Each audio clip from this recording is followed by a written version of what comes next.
Hola, bienvenidos a todos y vamos a celebrar la escritura femenina en este mes de octubre. ¿Cómo están? Espero que bien, gracias por acompañarme y como bien dice el título, hoy voy a hablar de la literatura en femenino.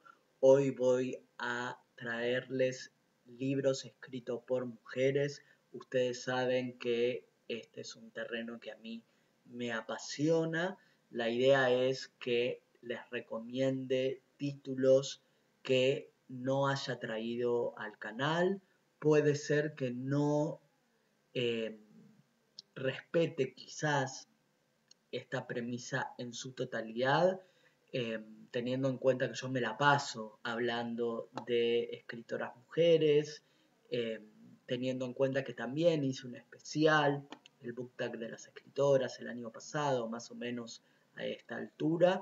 Creo yo que son libros de los cuales no hablé, quizás hablé de alguno, eh, permítanme repetirme porque son libros maravillosos, pero creo que traigo algunos bastante nuevos, nuevos en el sentido que inéditos, ¿no? Que no me han escuchado hablar. Eh, Bienvenidos también a la dinámica del Leo Autorax Oct, que en el mes de octubre nos dedicamos a celebrar, visibilizar y militar la escritura femenina, que es tan importante, siempre es muy importante eh, seguir visibilizando la literatura de mujeres. Todo lo que tenía para decir al respecto sobre la importancia de las mujeres y de la literatura escrita por ellos en mi vida lo tienen en el book tag de las escritoras, que se lo dejo en la cajita de descripción de este video, además que es un video que a mí me encantó hacer. Ahí tienen todo lo que yo opino sobre la literatura de mujeres y qué representa, así que no voy a repetir todo eso, los remito a ese video, así que sin más preámbulo les traigo más recomendaciones sobre escritoras mujeres y vamos a ello. El primer libro que les quiero traer es, por supuesto, de Joyce Carol Oates y es Bellefleur. Este libro para mí es muy importante porque es un libro de Joyce Carol Oates que a mí me impactó muchísimo, pertenece a su ciclo de novelas góticas y además es una de sus novelas más ambiciosas y por supuesto apasionante. Es una saga familiar de 6 generaciones de, por supuesto, la familia Bellefleur. Es una historia que se desarrolla eh, a lo largo de 100 años en una finca, ¿no? En una gran casa que pertenece a los Bellefleur. Y si yo les digo saga familiar que abarca 100 años y que tiene realismo mágico, ¿en qué piensan ustedes? ¿No? Por supuesto, en 100 años de soledad. Y evidentemente, por supuesto, tiene rasgos que se le parecen a la gran novela de García Márquez y otros que no, ¿no? El realismo mágico de Joyce Carol Oates es muy diferente al de García Márquez, la escritura es muy distinta y la familia de los Bellefleur es completamente diferente a los Buendía.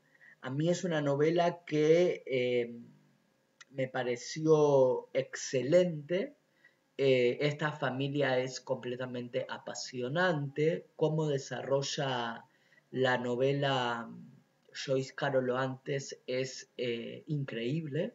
Por supuesto sabemos de la gran maestría que tiene Joyce Carol Oates, pero yo cuando lo empecé a leer dije, ¿podrá con una novela de esta envergadura? Y la verdad que sí, es una novela increíble, es una novela que con pocas páginas ya sabemos y corroboramos que ella va a poder con esta novela, una novela gótica, con una casa que ya es, sin lugar a dudas, un personaje importantísimo de la novela, unas descripciones increíbles y una familia completamente excéntrica que uno no puede hacer más que amar. Realmente esta familia es la protagonista de la historia, el realismo mágico es absolutamente maravilloso, con momentos que nos van a quedar en la memoria y a pesar de ser una novela bastante extensa, pero no tan extensa como podría serlo, porque tienen unas 600 páginas, es una novela maravillosa, realmente para deleitarse. Yo la leería en invierno, si ustedes quieren, o en otoño. Yo recomendaría bastante la lectura en esa época y la verdad me pareció maravillosa, realmente. Dentro de todo lo que he leído de Joyce Carol Oates, me parece lo más atípico, pero también muy, muy disfrutable. El siguiente libro que les voy a recomendar es de una de mis autoras también más queridas. Creo que también lo he mencionado en algún video, pero el público se renueva y es Jhumpa Lahiri con su volumen de cuentos que fue elegido como libro de año en el New York Times cuando salió y es el volumen de cuentos Tierra Desacostumbrada. Jhumpa Lahiri en la época en la que vivía en Estados Unidos, porque ahora vive en Italia y escribe en italiano, eh, cuando residía en Estados Unidos, ganadora del Pulitzer también, su literatura tenía que ver con el choque de culturas, ¿sí? Ella, hija de bengalíes, dedicaba su literatura justamente al choque cultural, ¿no? A qué pasaba con los hijos norteamericanos, ¿sí? O que por lo menos se sentían norteamericanos y venían, ¿sí? De padres indios, de padres bengalíes, de padres de la nación de Ghana, por ejemplo, etcétera, etcétera, etcétera.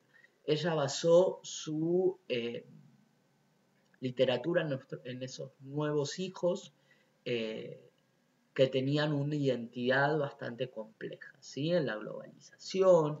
La verdad que es una literatura bastante interesante, ella escribe muy, muy bien y estos cuentos tienen que ver básicamente con esto, con estas familias de ascendencia bengalí en los Estados Unidos, pero que no se detiene solamente en plasmar la experiencia de la inmigración, sino que retrata con mucha fidelidad las vivencias y emociones que preocupan a la sociedad moderna. Y ahí es donde logra universalizarse, ¿sí? Estos libros de cuentos son absolutamente maravillosos. A mí me han logrado emocionar y han captado absolutamente mi atención para que yo lea un relato atrás de otro. Y este libro se publicó en el 2008, que era una época donde yo no leía prácticamente cuentos. Ahora los estoy disfrutando mucho más y me he convertido, creo que ya puedo decirlo, en un lector también de relatos. Pero en el momento en el que yo lo leí, en el 2008, no era así. Y ese año fue en el que yo descubrí este libro y se convirtió en uno de mis libros de relatos preferidos. Así que creo que vale la aclaración, ¿no? Para un lector del 2008, donde no leía cuentos, que este libro se haya podido, ¿no? Hacer su lugar es sumamente importante. En ese momento era el segundo libro que yo había leído o leí de Jhumpa Lahiri. en este especial van a encontrar el primer libro que yo leí de ella y me volví absolutamente fan. Con este libro me consolidé. Así que yo le súper recomiendo a Jhumpa Lahiri como autora. Ya voy a traer otro libro de ella, pero este volumen de relatos es extremadamente fascinante, emotivo, cristalino, así que van a ver que si lo leen es una lectura satisfactoria garantizada. Voy a ir con los siguientes dos libros que los incluí por su calidad, pero también es un capricho personal que me debo, ¿no? Y voy a hablar, por supuesto, porque no podía no estar en este especial de mujeres, de mi querida Almudena Grandes, que como ustedes saben, tiene una serie que se llama Episodios de una guerra interminable, que me parece una serie literaria fundacional y muy importante, donde Almudena Grandes, con toda esa documentación que le sobró a la hora de escribir El corazón helado, decidió escribir esta serie de episodios de una guerra interminable donde ella mezcla sucesos históricos de la Guerra Civil Española poco conocidos, sucesos reales, los mezcla con episodios ficcionales y hace lo mismo con los personajes históricos. Mezcla personajes históricos que existían con personajes narrativos de su invención. Y así logró escribir varios tomos. Ella llegó a escribir 5, ¿sí? Y con su muerte ha quedado inconcluso y nunca se va a publicar el sexto libro de esta serie, que hubiese sido Mariano, el de Vidasoa, ¿sí? Y yo les voy a traer, incluir en este video, mis dos títulos preferidos de esta serie, que es Las tres bodas de Manolita, ¿sí? Que es el tomo 3 de esta serie. Me voy a dedicar primero a hablar de él. Es mi título preferido de la serie, ¿sí? Donde en un Madrid que apenas sale de la Guerra Civil Española, tenemos a una Manolita, una joven de 18 años, que tiene a su padre y a su madre encarcelados, ¿sí? Y tiene a un hermanastro, a un hermano que se llama Antonio, que está escondido, ¿sí? Para escapar de la cárcel, en un tablado de flamenco, ¿sí? Y ellas se tienen que encargar de todos sus hermanos. Entonces, Antonio, ¿sí? Este hermano que está escondido, se le ocurre una manera de prolongar, ¿sí? La resistencia roja, utilizando unas máquinas, unas multicopistas, para imprimir propaganda clandestina. Y Manolita, que es una joven que nunca se ha metido en asuntos de política y mucho menos de resistencia roja, tiene que visitar a un preso para obtener las claves para poner a funcionar esas máquinas multicolpistas para la resistencia roja, ¿sí? Por supuesto, este es el favor que le pide su hermano. Este va a ser el inicio de esta historia, que incluye muchas historias y que funciona como el mecanismo, ¿no? de este juego, ¿no? De las piecitas, ¿no?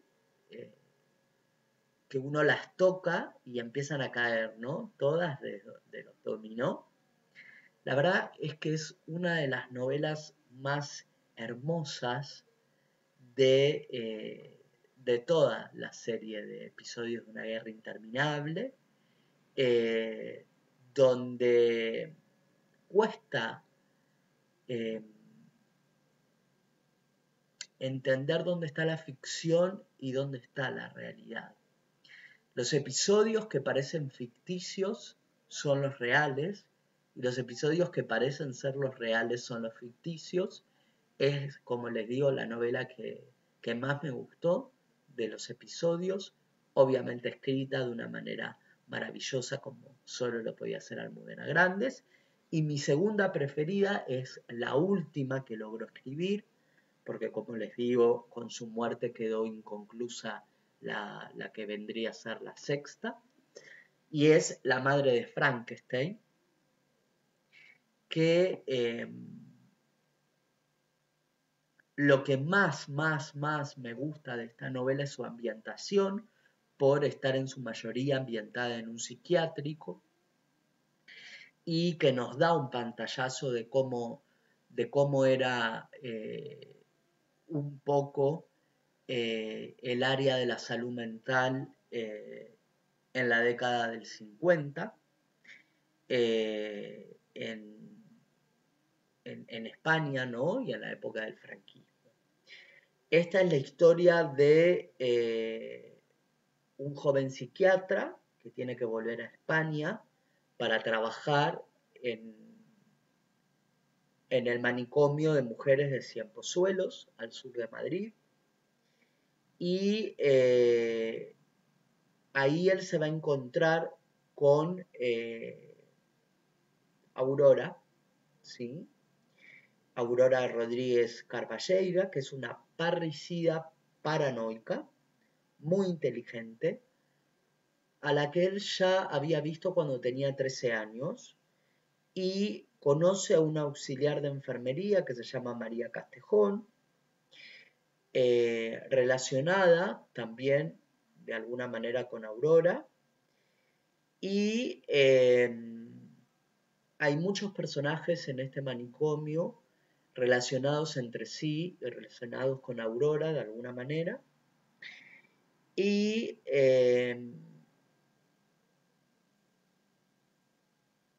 es una novela fascinante, es una novela de segundas oportunidades para todos, incluso para quienes no parece que la pudiesen tener.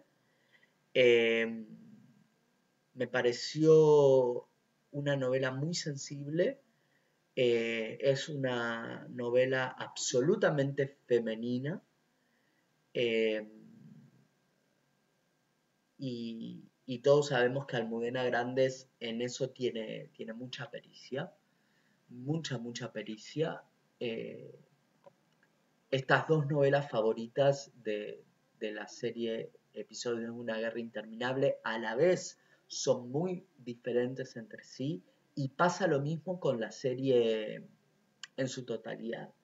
Eh, Voy a hacer un spoiler, pero me parece también muy rico eh, que lo sepan. Eh, Toda la guerra de episodios de una guerra interminable tiene un montón de personajes. Es una serie que, si bien son novelas independientes, conviene ser leída en estricto orden. ¿Por qué? Porque cuando uno las lee en orden, se van a dar cuenta que Almudena lo que hizo fue cruzar personajes, y es hermoso ver desde el primer tomo hasta el último cómo los personajes se van cruzando y hacen pequeños cameos, donde eso produce en el lector esa media sonrisa de complicidad, que es eh, algo muy lindo de disfrutar, porque son pequeñitos regalos, pequeñitos huevos de Pascua que el lector agradece muchísimo. voy a ir con mi siguiente recomendación, que es el libro de Svetlana Alexievich, Voces de Chernobyl. Svetlana es para mí uno de los últimos premios Nobel que más me han puesto contento. Yo no la conocía hasta que ella recibió el galardón. Cuando lo recibió me puse a investigarla, me puse a leer toda su obra y fue uno de los placeres literarios más grandes que he tenido en el último tiempo. Voces de Chernobyl fue uno de los libros de cabecera para la serie Chernobyl de HBO, que fue una serie que yo disfruté muchísimo. Ella como escritora lo que hace, porque básicamente es periodista, es ser una especie de sociolingüista. Ella se sienta una por una a investigar eh, el tema, ¿no?, que ella va a escribir, y se la pasa entrevistando, grabando con su grabadora, eh, y entrevista gente, ¿no? Y con su grabadora graba el testimonio en audio, las voces de estas personas. Recordemos que la historia oficial la escriben los que ganan, y ella va recolectando las voces de la gente real, de la gente con la que, de las voces con las que no se escribe la historia, de la gente real, de esa gente que no termina en los libros de historia oficial. Y ella lo que hace luego, al construir su obra polifónica, es incluir esas voces. Y ella no toca nada. Básicamente lo que hace es tejer y editar no el texto, sino no las voces, no las modifica, sino lo que hace es ir editando para que quede en un formato literario leíble, ¿no?, y comprensible. Va editando el texto para que quede una obra literaria legible, leíble, comprensible. Y ella hace un trabajo más de edición, ¿no?, pero no altera para nada las voces de las personas a las cuales entrevista. Por ejemplo, en Voces de Chernobyl, si ustedes la leen, su estructura es más parecida a una tragedia griega, con un coro, con las voces de toda esta gente, y lo que hizo fue entrevistar a las personas de primera mano que tuvieron alguna relación con la explosión del reactor en Ucrania. Van a ver a enfermeras que atendieron a los primeros pacientes, familiares de esos primeros pacientes. Recordemos que las primeras personas que se acercaron al reactor fueron sin protección porque el régimen no apenas dio detalles sobre la fuga, no sabían ni siquiera que había una fuga, no sabían una fuga de qué eran, porque la gente no sabía que a veces ni que había un reactor, o si había un reactor, no sabían qué contenido tenían. Entonces, ella recoge un montón de historias de esa doble naturaleza de la tragedia. Obviamente muchas de estas voces fueron silenciadas mucho tiempo por la antigua Unión Soviética.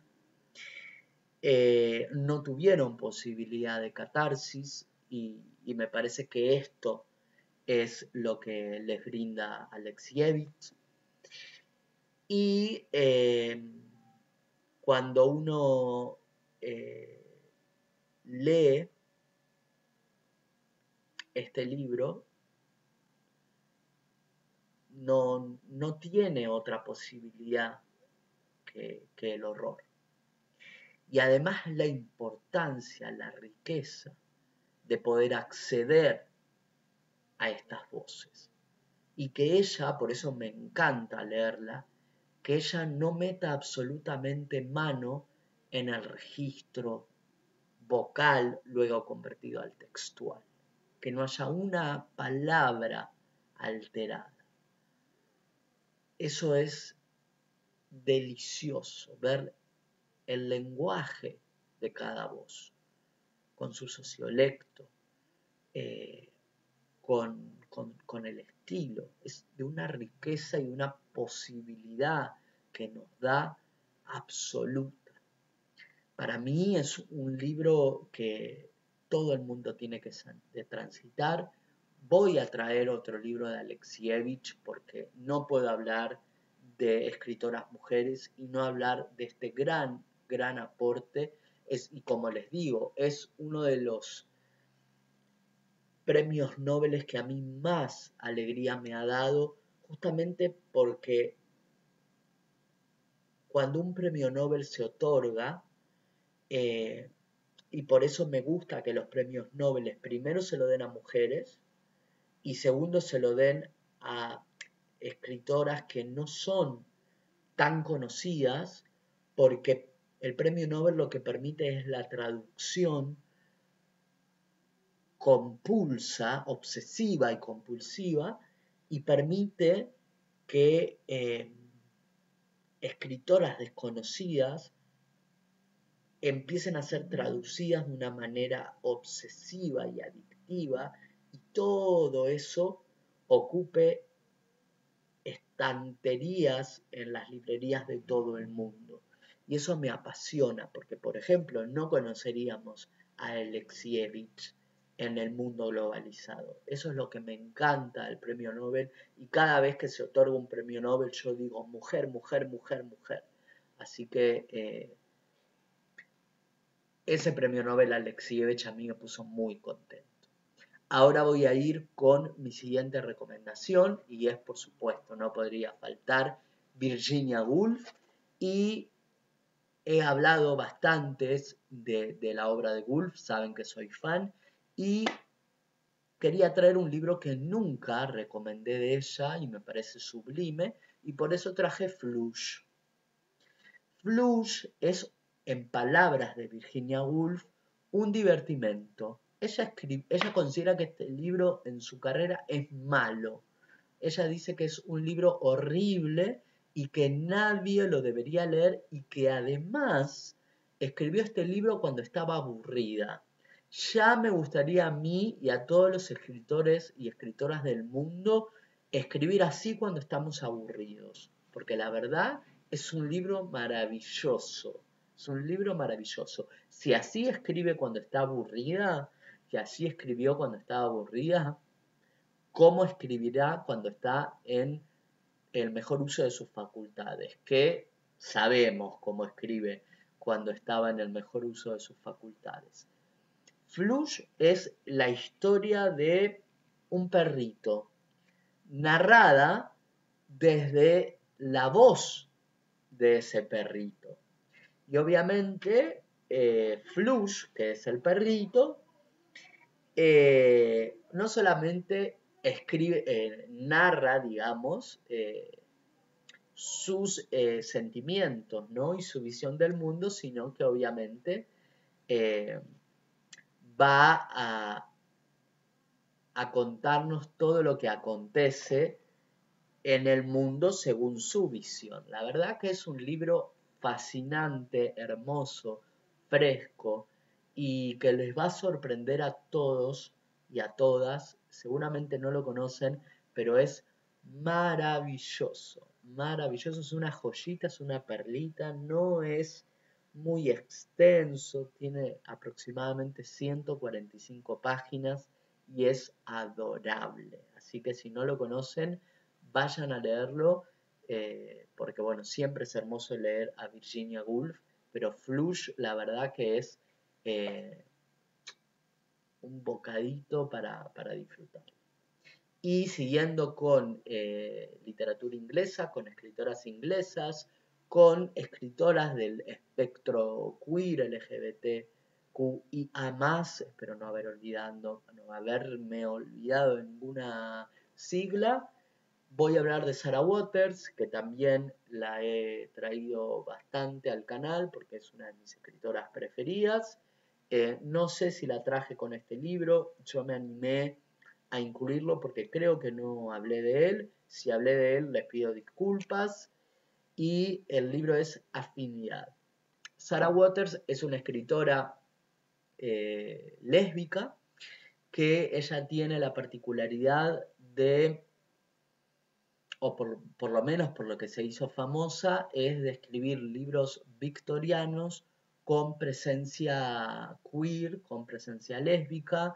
También ha escrito otros libros que no están escritos o ambientados en la época victoriana y se fue acercando más a lo que es principios del año 1900, de la década del 1900 y también en los bombardeos a Londres en la Segunda Guerra Mundial y en Afinidad, ¿sí? Estamos en la época victoriana con la historia de una mujer que se llama Margaret Prior que hace trabajo, digamos, ¿cómo explicarlo? Trabajo de voluntariado, de ayuda social, luego de estar bastante deprimida por la muerte de su padre, en una cárcel de mujeres. Allí comienza a mantener una relación, ¿sí? Atraída, ¿no? Por el magnetismo de una presa con Selina Dawes, ¿sí? Una presa que se encuentra ahí por haber cometido un crimen y primero por estar ahí, por su tarea, ¿no? Por dar ayuda a todas las presas y después por sentirse un poco atraída por el magnetismo de la detenida, los encuentros comienzan a ser cada vez más frecuentes. Selina, como les digo, está detenida ahí por un crimen. Ella mató a un hombre en una sesión de espiritismo, porque Selina es medium, y ella, desde el momento en el que fue acusada y detenida, se declara a sí misma inocente. Ella dice que no mató a este hombre, sino quien mató a ese hombre fue un fantasma. Así comienza la relación entre ellas dos y poco a poco Selina le comienza a comentar a Margaret que la unión entre ellas no es casual, sino que es el destino, que los espíritus le vienen a decir todo el tiempo que ellas están destinadas. Así comienza este libro con una ambientación increíble, con unos personajes maravillosos, una novela por supuesto gótica, por supuesto con todo el aire del folletín y con un amor que comienza de una manera muy sugerente y que este libro los va a volver locos y locas a todos y a todas. Una novela fascinante que por supuesto no se pueden perder y que el único destino posible es que ustedes adopten a Sarah Waters como una autora que no van a dejar querer de leer y que por supuesto, como tiene un corpus literario muy muy amplio, el adoptarla lo que va a hacer es que ustedes la lean sin parar. Mi siguiente recomendación es El buen nombre de Jhumpa Lahiri, segunda obra que recomiendo de ella en este especial. Para mí es muy, muy importante esta obra porque es la novela con la que yo conocí a Jhumpa Lahiri. Como les venía diciendo, la etapa de Jhumpa Lahiri en Estados Unidos, porque ella ahora vive en Italia y escribe en italiano, se dedica a hablar, ¿no?, de estos hijos, esta generación de hijos de hombres y mujeres que vienen, ¿no?, a Estados Unidos emigrando de India, de Ghana, de Nigeria, ¿no?, de diferentes países, y al llegar a Norteamérica y dejar descendencia, se producen, ¿no?, estas fricciones con estos hijos que ellos pretenden que sean unos buenos bengalíes, indios, ganeses, nigerianos, y que ellos se sienten norteamericanos. Esta es la historia de un joven universitario que se llama Ayoke Ganguly, ¿sí? Perdón, en realidad es la historia de Gogol, ¿sí? Él es el joven universitario, Ayoke Ganguly es su padre, ¿sí? Gogol es su hijo, al que él lo bautiza porque es fanático de Gogol. Gogol nace, ¿sí?, en Norteamérica, se considera norteamericano, mientras sus padres son profusamente bengalíes, a pesar de haber emigrado a Norteamérica. Están muy agradecidos con el país que los acogió, pero nunca han logrado adaptarse de todo a él. Y esta es la historia, ¿no?, de dos generaciones y de las fricciones, ¿sí?, que se producen entre ellos. Pero también es una historia y es una mirada a el Estados Unidos del siglo XX. Es una historia muy bien escrita. Jhumpa Lahiri escribe muy bien, como yo les decía cuando les recomendé Tierra Desacostumbrada. Es una novela que a mí me encantó, está escrita con mucha sensibilidad. Es muy interesante hablar de el Estados Unidos del siglo XX, de la globalización, porque siempre hablamos desde la globalización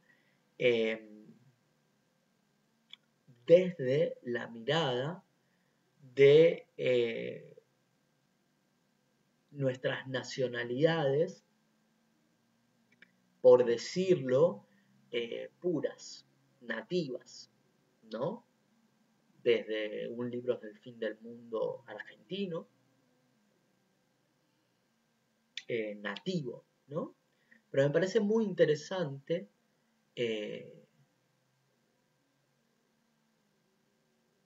cómo puede ver, en este caso, la sociedad estadounidense, una Jhumpa Lahiri que es segunda generación de bengalíes, y cómo pueden ver la globalización y la sociedad norteamericana ese tipo de habitantes y ese tipo de escritores.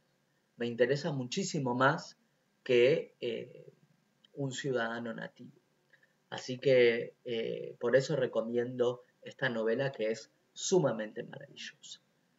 Y hablando de otro tipo de miradas, les voy a traer un libro que a mí me fascina, de una escritora que yo adoro, que es Marisé Condé, y les traigo Yo Tituba, la bruja negra de Salem. Marisé Condé, como saben, es una escritora guadalupeña que ha ganado el premio Nobel, sí, alternativo, que fue el premio que se dio cuando el premio Nobel clásico no se entregó por los escándalos en la Academia Sueca por los abusos, ¿sí?, que se denunciaron a mujeres, y ese premio Nobel lo dio una academia sueca alternativa que se formó por libreros, editores, es una comisión alternativa que se formó y decidieron darlo, muy bien merecido, a Marise Condé, a esta escritora guadalupeña. Marise Condé escribe en esta Yo Tituba, la bruja negra de Salem, una reescritura alternativa de digamos, lo que fue la quema de brujas de Salem, ¿sí?, colocando en esa época a una bruja negra, ¿sí?, a una bruja de color. Y reescribiendo, ¿no?, lo que fue la quema de brujas en Salem, añadiendo justamente, como bien les digo, una bruja de color, ¿sí? Y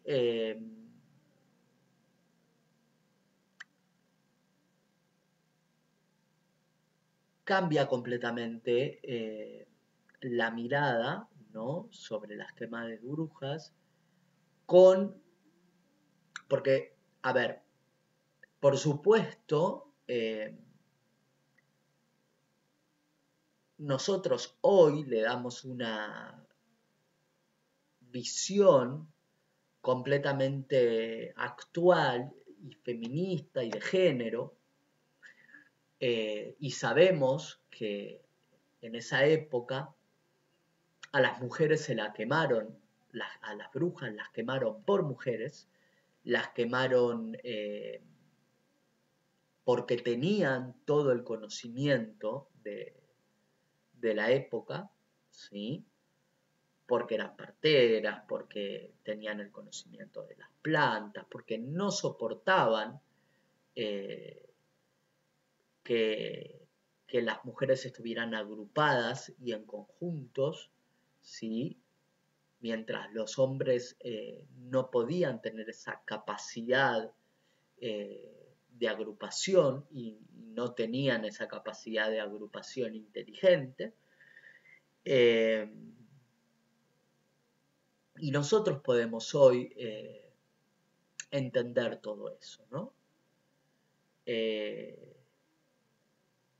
Y básicamente se las quemó por miedo, ¿no? Y obviamente la novela tiene, ¿no?, toda esta reflexión, ¿no?, actual de feminismo, de cuestión de género, de cuestión transracial feminista, y la traslada, ¿no?, a esa época. Porque en ese momento no quedaba tan claro esto. Yo creo que las mujeres de esa época quizás tampoco podían sentirlo. O sí. Pero esto me hace acordar mucho a una película que vi en Netflix que se llama Aquelarre, que tiene también esta visión feminista actual y la logra meter en el relato de época. Por eso me gustó tanto esta novela de Marise Condé, porque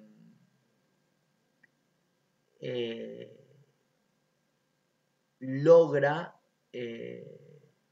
meter muchísimos de estos temas. Es una novela que me gustó muchísimo, que me pareció audaz, que me pareció muy especial para estos debates, donde seguimos uniendo a la bruja y a la mujer, donde donde me gusta, ¿no? En los movimientos feministas actuales que se siga uniendo, ¿sí? Eh, esas dos épocas, porque se sigue persiguiendo, ¿no? A la mujer en cierto punto con la misma hazaña que en aquella época, porque el enemigo sigue siendo el mismo, porque los perseguidores siguen siendo el mismo. Eh, porque la estructura de poder sigue siendo la misma, el patriarcado sigue estando, y lo que buscan destruir sigue siendo lo mismo. Así que este libro me parece fascinante y por supuesto que tenía que estar. El siguiente libro que voy a recomendar es Quema, de Arianda Castellarnau, una escritora de España. Ella nació en Buenos Aires, pero no al revés. Nació en España, pero está radicada en Buenos Aires, pero creo que está en España de nuevo. Así creo que es todo. Y voy a recomendar este libro gracias a Fer, de Compañía Lectora, que lo vi en uno de sus videos y me hizo recordar que yo este libro, no había hablado de este libro, quizás lo mencioné en algún book tag, pero no hice una recomendación muy profunda. Este libro ganó el premio de Casa Las Américas y como ustedes saben, a mí la ciencia ficción y la distopía me encanta, y si lo escribió una mujer, mucho mejor. Y este libro es un, a ver, ¿cómo decir? Me hace mucho recordar a cómo trataba la ciencia ficción y la literatura fantástica Angélica Gorodischer, que si no leyeron Campo Imperial lo tienen que hacer. No lo traje a este especial porque ya recomendé tanto Campo Imperial que me van a matar. Pero es un poco cómo estructuraba su ciencia ficción y su literatura fantástica eh, Goro, ¿no? Angélica Gorodischer, que es hacer una novela de relatos o un conjunto de relatos relacionados, que bueno, la idea también viene de Bradbury, que Bradbury también se lo habrá sacado a alguien más de atrás. Este libro es un conjunto de relatos o una novela o de relatos, ¿no? Un conjunto de relatos que forma una novela. El mundo se ha muerto o se está muriendo o está agonizando, no lo sabemos muy bien, y lo habitan personas que están muriendo de hambre, están muriendo por alguna enfermedad, son cuerpos descompuestos, son pedazos de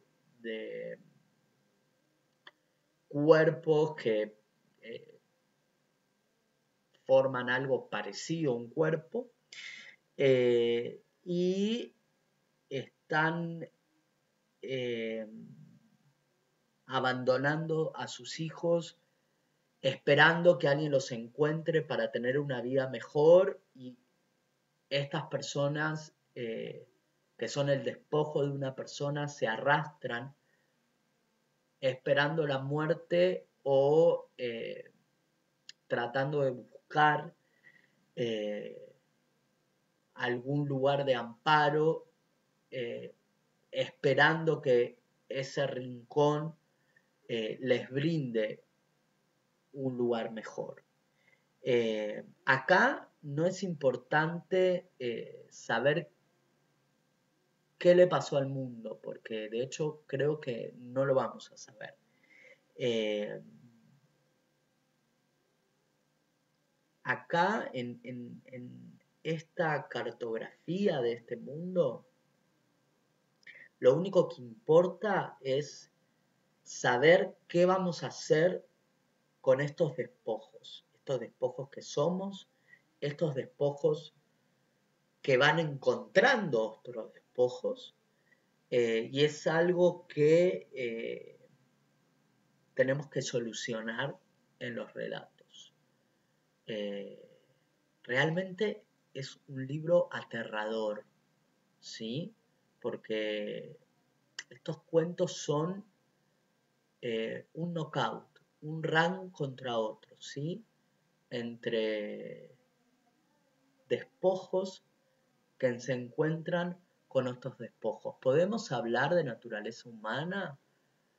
¿Podemos hablar de esperanza entre el último reducto de humanidad contra el último reducto de humanidad que tiene una capacidad inferior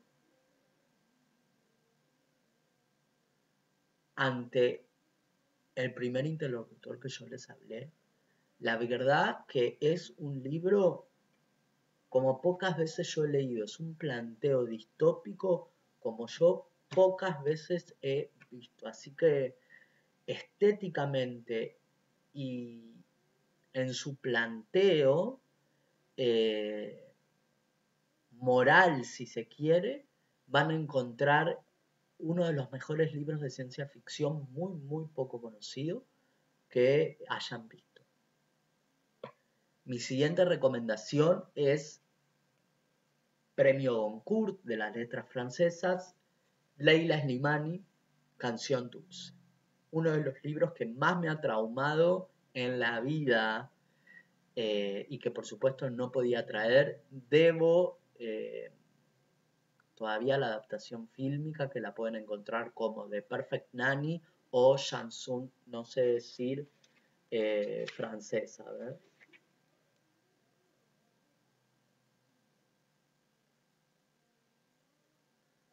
Ay, no dice el original. ¿Cómo será? Ah, Chanson Douce. Ahí está.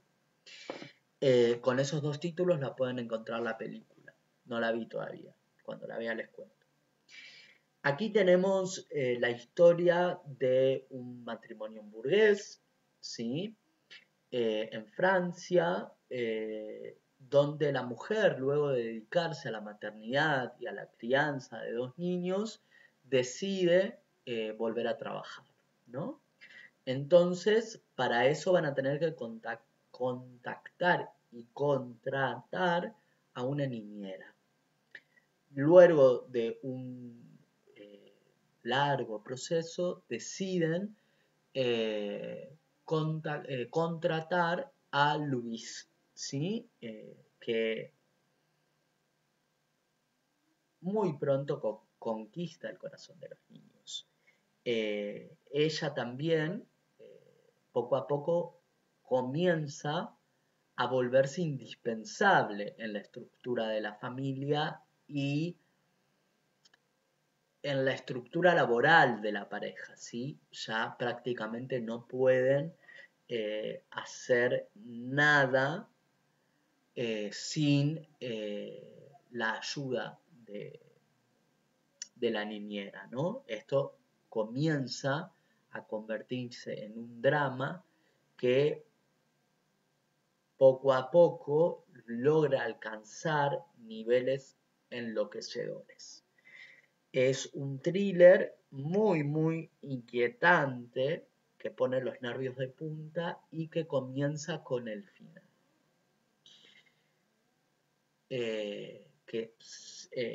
Aunque comience por el final, es un libro que no tiene pérdida, es un libro demoníaco. Así que léanlo porque es fascinante.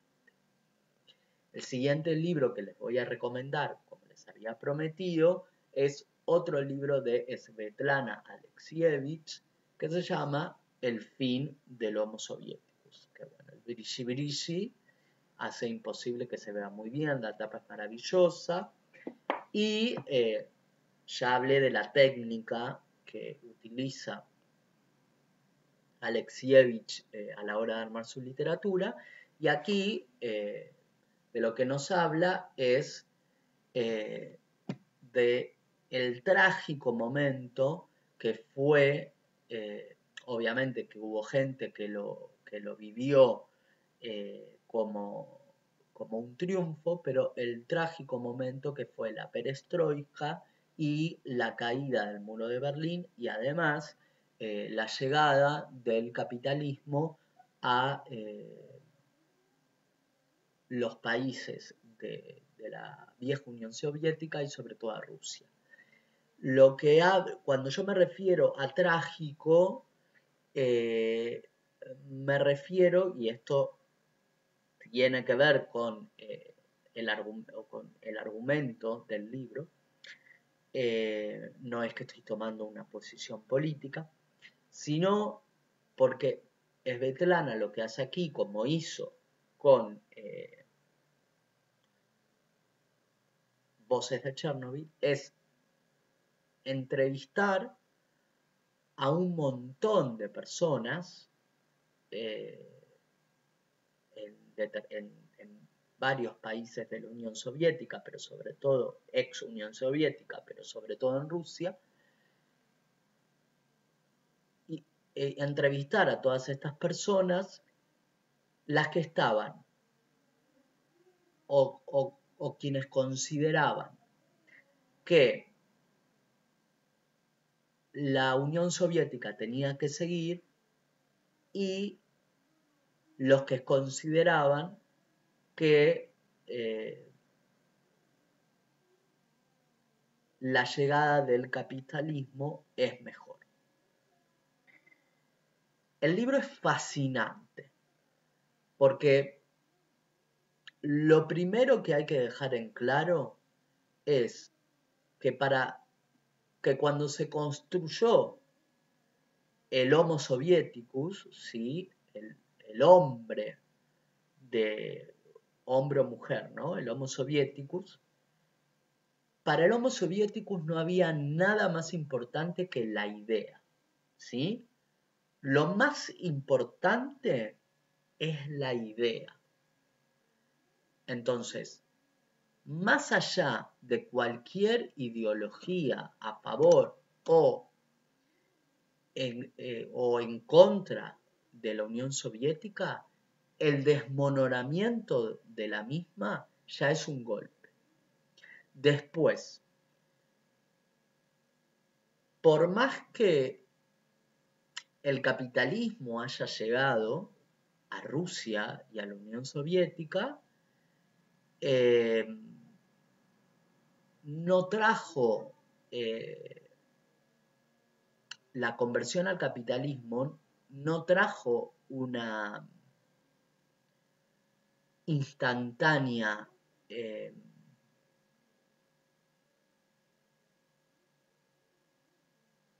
alegría económica, ¿sí? Los países sufrieron mucho antes de pasar un buen pasar económico, no fue instantáneo. Así que muchas personas, antes de decir que el capitalismo era bueno, les llevó su tiempo. Y el libro es muy interesante justamente por las diferencias de opinión entre unos y otros. Y de hecho, hay una escena donde, porque generalmente Svetlana va entrevistando a personas individualmente. Y en un momento ella es testigo de una mesa redonda donde hay varias personas diferentes que opinan diferente sobre el tema. Y ella pudo registrarlo. Y es uno de los capítulos más maravillosos del mundo mundial. La verdad es que es un libro maravilloso, no por nada es mi preferido desde Tran Alexievich. El tema me parece increíble. La verdad que haber podido tener registro de las voces en ese momento histórico tan importante, tan rico, la verdad que es un libro que no tiene pérdida a mí me fascina, es un requiem donde la autora reinventa y lleva a lugares estratosféricos la literatura polifónica. Es extraordinario, aparte es tan sencillo de leer. Yo lo leí como un thriller porque no podía parar. Eh, la verdad que voy a hacer 1.000.000 de videos más y lo voy a seguir recomendando. Bien, mi siguiente recomendación también es de Joyce Carol Oates y es Delatora. Me animo a reseñar este libro gracias a mi querida Monse Espinar Ruiz de el canal homónimo, porque ella leyó esta novela y la recomendó tan bien que bueno, me animé a traer mis propias valoraciones, porque yo la leí creo que el año pasado o el anteaño pasado, yo no me acuerdo.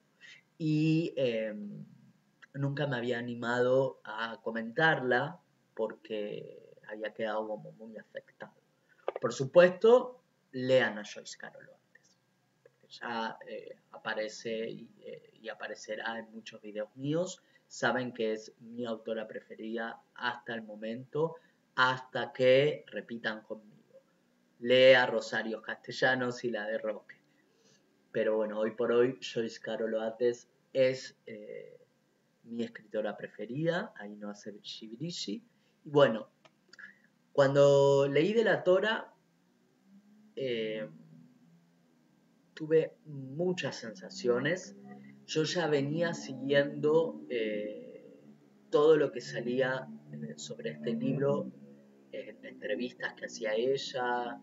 Ella lo fue a presentar a Noruega y me vi la entrevista cuando lo iba presentando, porque en inglés el libro se llama My Life is a Rat, como mi vida o mi historia como rata, porque así la llaman a la delatora.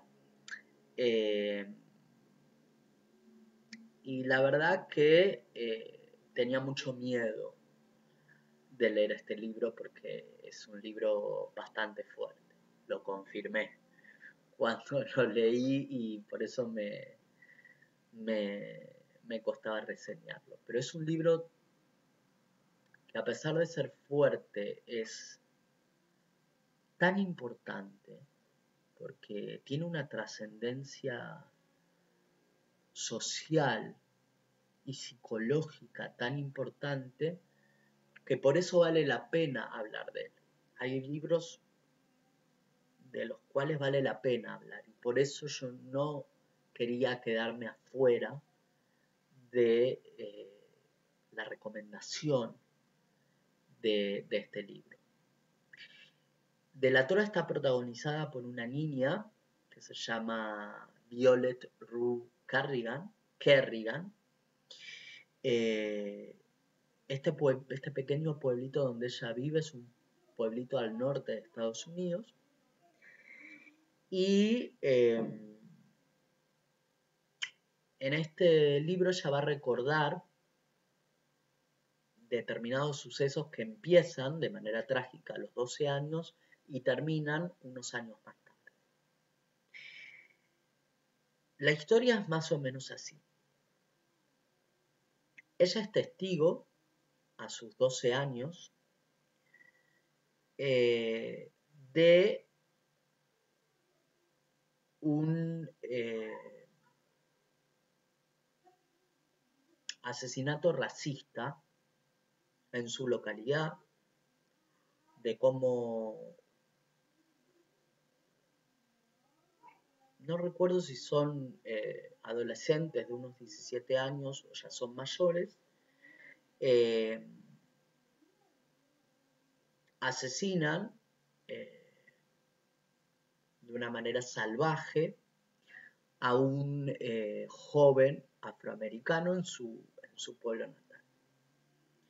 El detalle es que quienes asesinan a ese joven de color son los propios hermanos de Violet, de esta chica.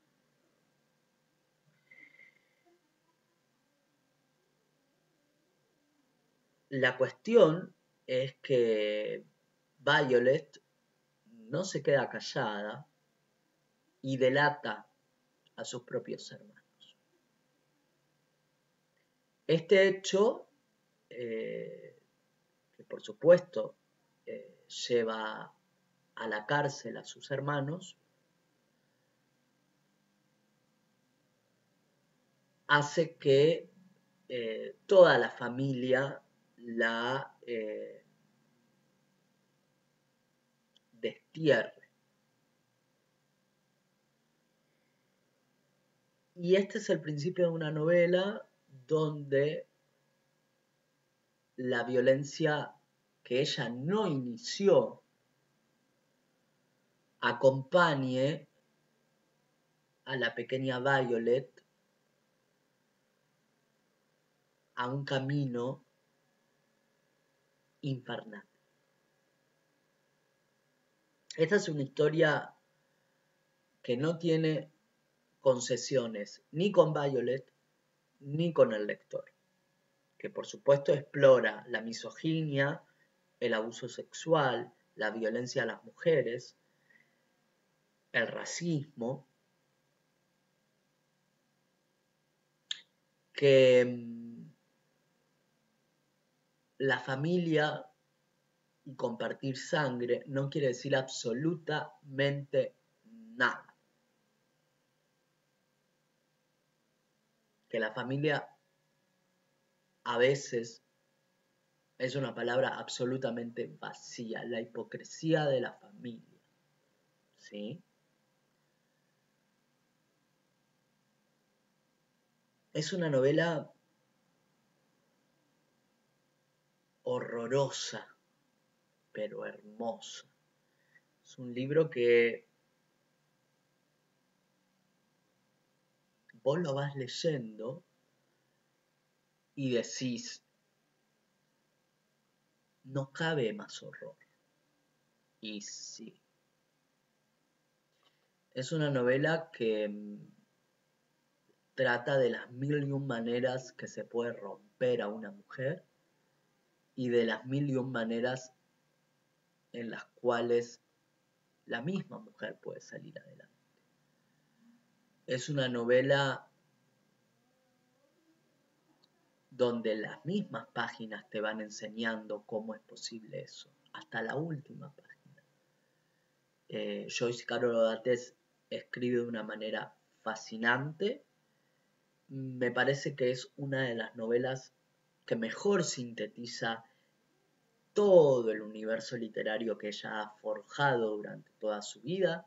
84 años y sigue escribiendo, 84 años y tiene más de 100 libros publicados entre novelas, ensayo, poesía, teatro y volumen de cuentos.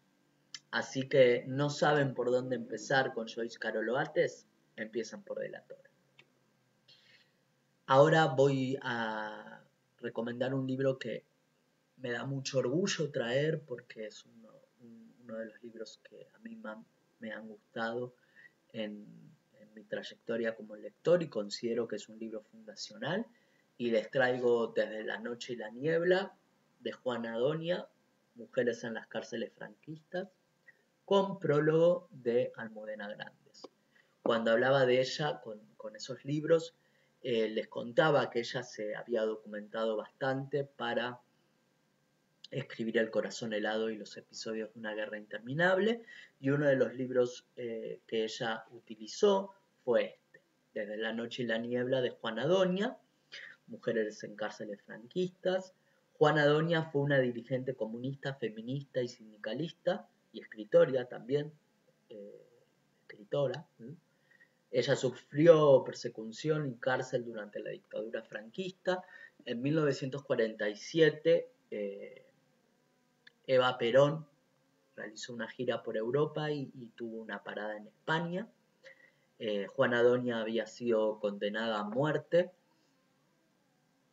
y ella logró que esa pena fuera conmutada a cadena perpetua. en realidad no fue conmutada a cadena perpetua, sino a muchos años de cárcel, que no es lo mismo.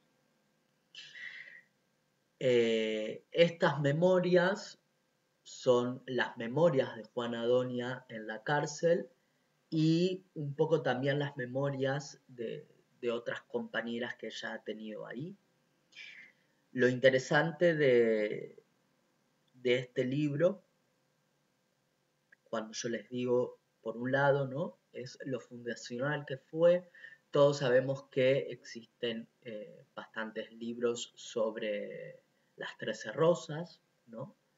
Esas adolescentes que fueron fusiladas también por el régimen, que existen novelas maravillosas como La voz dormida, de Dulce Chacón, pero existen pocos testimonios sobre mujeres en las cárceles franquistas. Y este librito sobre Juana Donia es troncal, ¿sí?, no solamente para ver qué sucedía con las mujeres en las cárceles franquistas, sino para tratar de ver cómo eran las costumbres en los presidios y generar un poco de conocimiento sobre el día a día, ¿no? Cualquier persona, cualquier escritor, cualquier lector que quiera documentarse sobre esa cuestión, sí o sí pasó y va a pasar sobre este texto fundacional de Juana Donia, ¿no? Es un libro que a mí me conmovió muchísimo, que por muchos momentos me dejó sin habla, y que también me hizo reflexionar sobre el odio, ¿no?,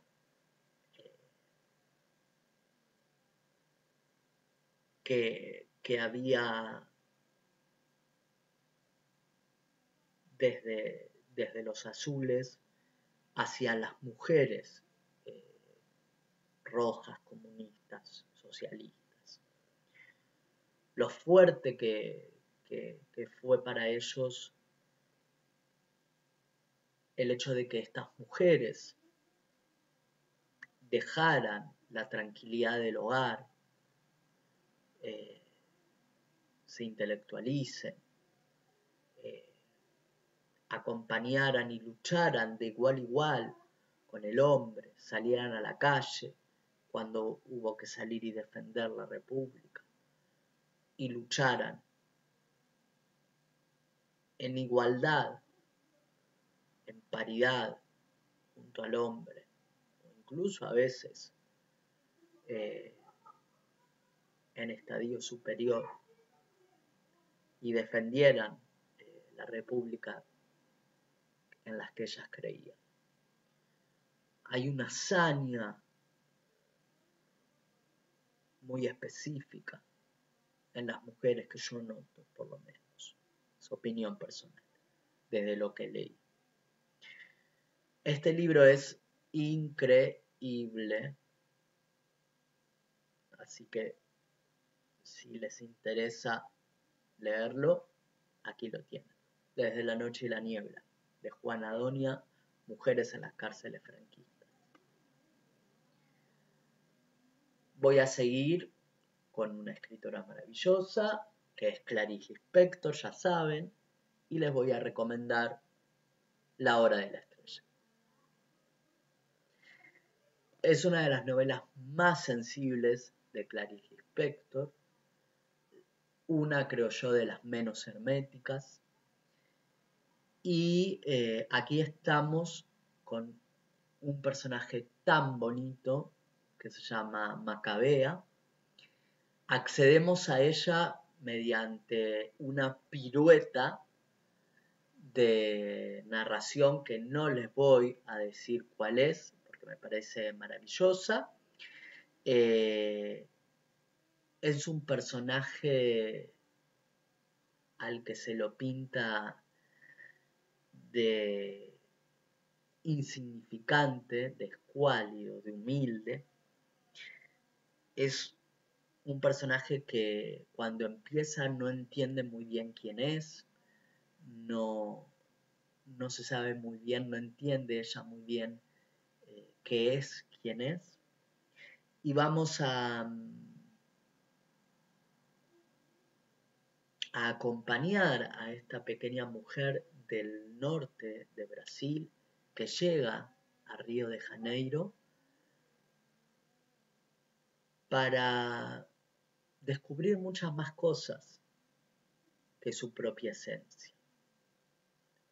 Vamos a ir paso a paso con ella mientras se asombra un poco del mundo y vamos a acompañar su viajecito, si ella nos deja, y vamos a aceptar también, porque ella es muy generosa, el humilde regalo que ella nos brinda, que es enternecer nuestra propia alma, que se nos congela todo el tiempo entre estrés y rutina, y nos vamos a quedar con una sonrisa de que entre tanta complejidad del mundo, la sencillez es lo único que importa.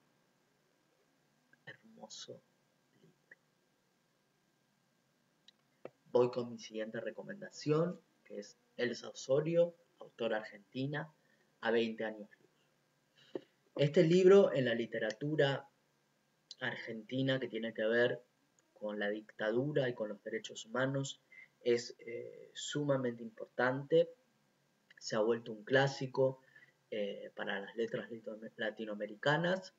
Sin embargo, veo que no está muy presente en los colegios, veo que no existe en las redes, por supuesto en BookTube tampoco, y que mucha gente no lo, no lo, no lo ha visto. Así que me parece una buena oportunidad para traerlo. A 20 años luz tiene una particularidad muy importante. Elsa Osorio yo no sé si ha vivido en Europa por exilio o por decisión propia, pero este libro se publicó en España en 1998 y lo que tiene de curioso, antes de que empiece a contarles de qué se trata, es que su publicación en España,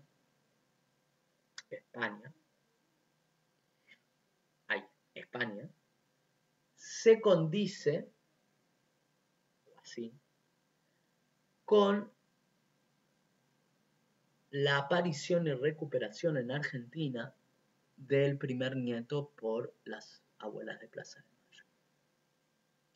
Cuando el primer nieto aparece y cuenta su historia,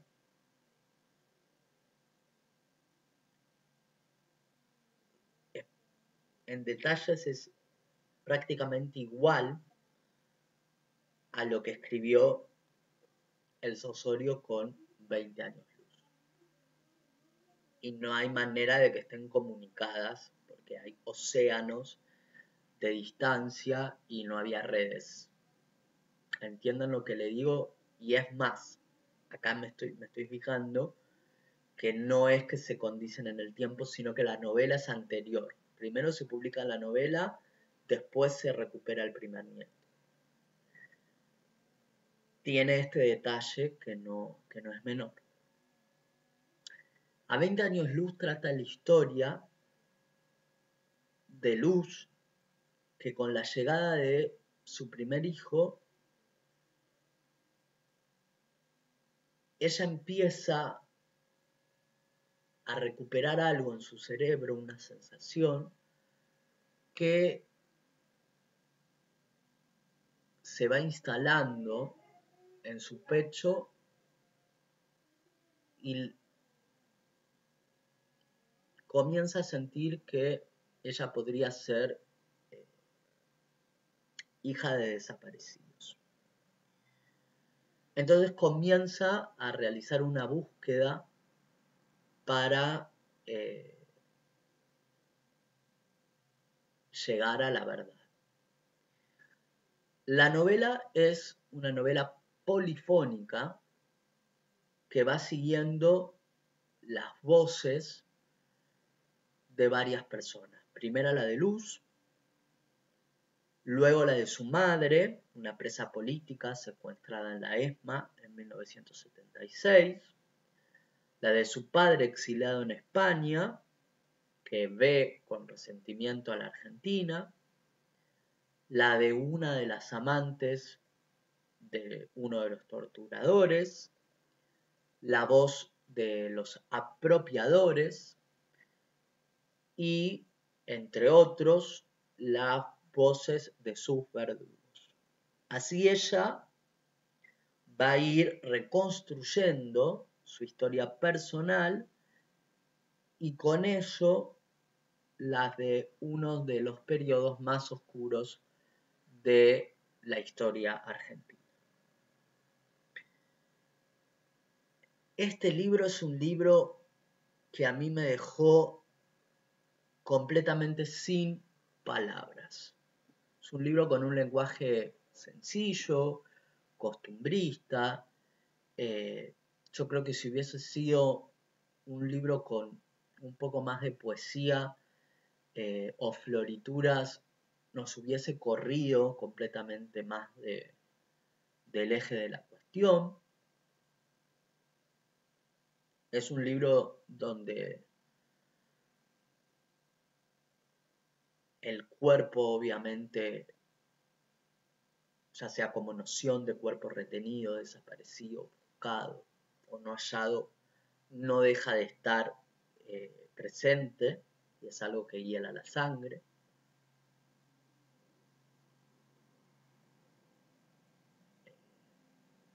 Con qué efectividad, ¿no? El gobierno de facto usó el mecanismo de la desaparición de cuerpos en Argentina, pero además con qué facilidad nos podemos conectar con cada voz que encontramos en este libro. Yo creo que el recurso que usó la autora es fascinante. Así que se lo súper recomiendo. Espero que lo lean y que lo debatamos juntos. Y tengo otro libro más de la autora en este estilo. Así que vean, quédense en este video hasta el final. Otro libro que no quería no incluir, que no quería dejar de incluir en este video, que sé que ya hablé de él, pero no podía dejar de traerlo porque todos lo tienen que leer, es Los días del abandono, de Elsa Ferrante. Elena Ferrante. Los días del abandono de Elena Ferrante. Esta novela a mí me encanta y yo sé que muchos somos fanáticos de Elena Ferrante y de la literatura italiana del siglo XX escrita por mujeres. Y este libro de Elena Ferrante a mí me encanta. Lo pueden encontrar como novela independiente editada por Lumen o dentro de sus novelitas breves agrupadas en el volumen Crónicas del Desamor. Esta novela cuenta la historia de una pareja que se derrumba. Tenemos no me acuerdo si es un almuerzo o una cena, donde está el marido, la mujer y los niños, y creo que una vez que los niños se van y en la sobremesa, el marido le dice a la mujer que la deja. Desde ese momento nuestra mujer protagonista va a vivir un auténtico descenso a los infiernos. Yo jamás he leído una novela sobre desamor, sobre la ruptura de una relación, sobre tristeza, sobre la angustia específica de lo que es ser abandonado, que esté tan bien escrita y que sea tan sincera, ¿no? Porque el abandono sentimental, el divorcio,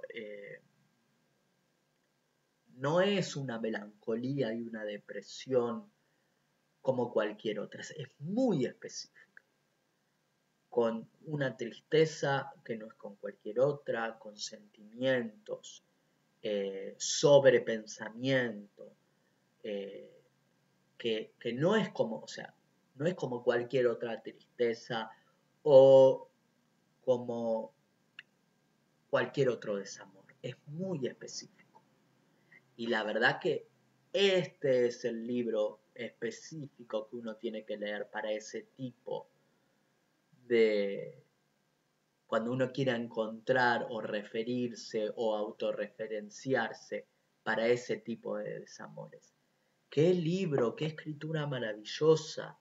Eh, ya sabemos que Elena Ferrante escribe como nadie, pero qué infierno interior escrito con un pulso también, porque hay que tener ritmo para escribir esto. Realmente es una de las mejores novelas que yo he leído en años. Desde que la leí no me lo olvidé. De hecho, yo ya sé que este libro lo recomendé 1.000.000 de veces, pero miren, lo vuelvo a traer, así que por favor, si no lo han leído, es maravilloso, maravilloso. Esto es como romper una copa, comerte los vidrios y decir qué placer, porque es así. Duele, pero es un placer. Y mi último libro es, como les adelanté, de Elsa Osorio, Doble Fondo, editado por Tusquets. Es un librazo maravilloso, hermoso, duro, pero hermoso.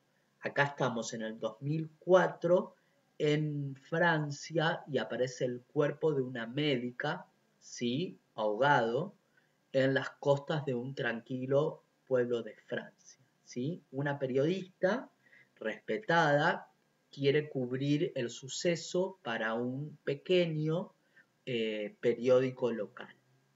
Por otro lado, tenemos la historia de Juana Alurralde en los años 70, que es una militante montonera prisionera en la ESMA, que logra sobrevivir y que liberen a su hijo de 3 años que está secuestrado con ella. Pero el costo es muy, muy alto. Y ni se imaginan cuál. Este libro es tremendo, tremendo. Que hablando de mujeres y hablando de literatura de mujeres y hablando de escritoras, eh,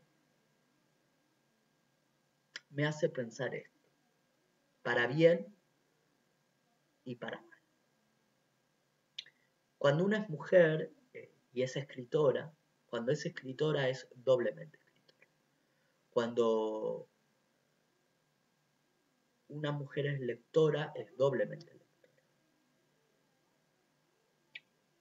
Pero cuando una es mujer y es víctima es doblemente víctima. Cuando es abusada es doblemente abusada. Cuando una mujer es guerrillera es doblemente guerrillera. Cuando una mujer es montonera es doblemente montonera. Cuando una mujer es desaparecida es doblemente desaparecida. Entonces, con esto no quiero decir que la mujer es víctima, al contrario.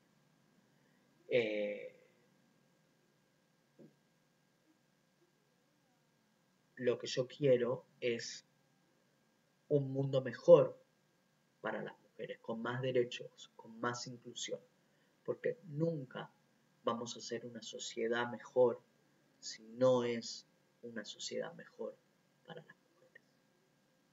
porque todos tenemos que ser feministas y entender que no hay una sociedad mejor si no es una sociedad mejor para con las mujeres. Muchas gracias por haber acompañado este video.